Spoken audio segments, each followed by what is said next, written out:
Hey guys, Roman Sliders here for a review of Transformers War for Cybertron, released in 2010 for the Xbox 360, PlayStation 3 and PC, developed by High Moon Studios and published by Activision. War for Cybertron is a third-person shooter that takes place on the eponymous planet, where two factions of robots, the Autobots and the Decepticons, are engaged in a civil war. The game revolves around a substance called Dark Energon, which the Decepticon leader Megatron believes will lead the planet to a golden age. However, it is up to the Autobots and its new leader Optimus Prime to stop Megatron from corrupting the planet with Dark Energon.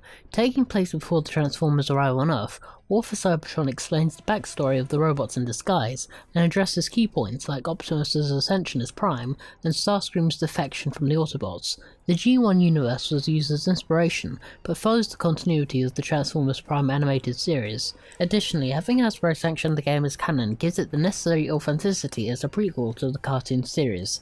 The story is split into two campaigns and tells the perspective of both factions, the Autobots and the Decepticons, although the Decepticon campaign is chronologically the beginning of the story. Transformers are classed into four different categories: Leader, Soldier, Scientist and Scout, with each character in the game corresponding to one of these types, with attributes being determined by their class.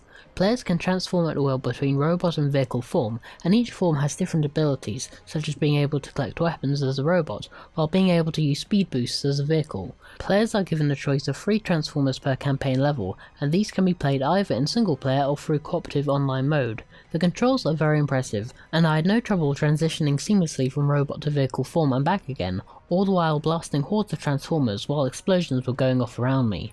War for Cybertron throws a lot at you, so it's important that the game controls well, which it does. Developers High Moon introduce a number of game mechanics that reward strategic thinking when in the heat of battle. From double jumps to 180-degree turns to dodging, War for Cybertron gives you the tools to negotiate each level. You can lock onto enemies with ease and fire away with your cannons, which can be upgraded, as well as use melee attacks to get up close and personal. These mechanics aren't gimmicky and are built into the level design, so you need to use them if you don't want to be shot to pieces.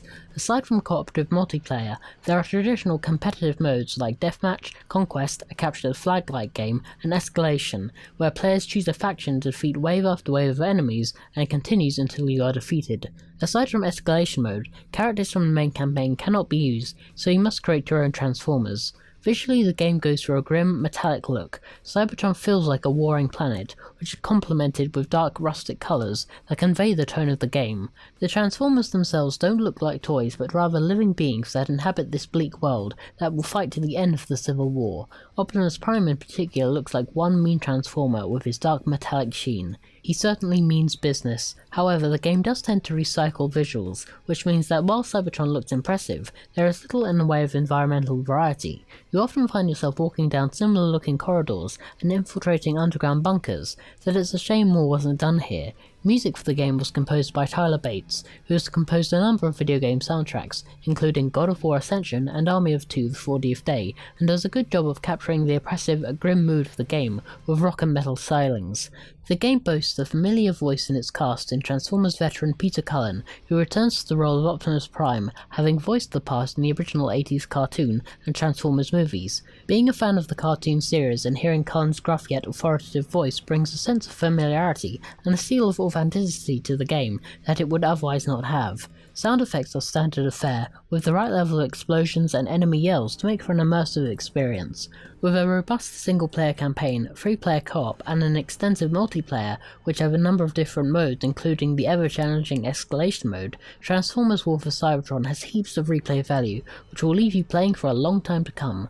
The game received a sequel in 2012 entitled Fall of Cybertron, as well as portable versions for the Nintendo DS, and a version for the Wii called Cybertron Adventures. Transformers War for Cybertron finally did justice to the Transformers in video games. From fluid controls and crisp visuals, this game is a blast and shows what can be done when game developers use licenses correctly. Well, that's the end of this review. Thank you for watching. If you liked what you saw, then hit the thumbs up button, and be sure to subscribe for more gaming goodness. For updates on what I'm doing, follow me on Facebook and Twitter. So until next time, peace out guys.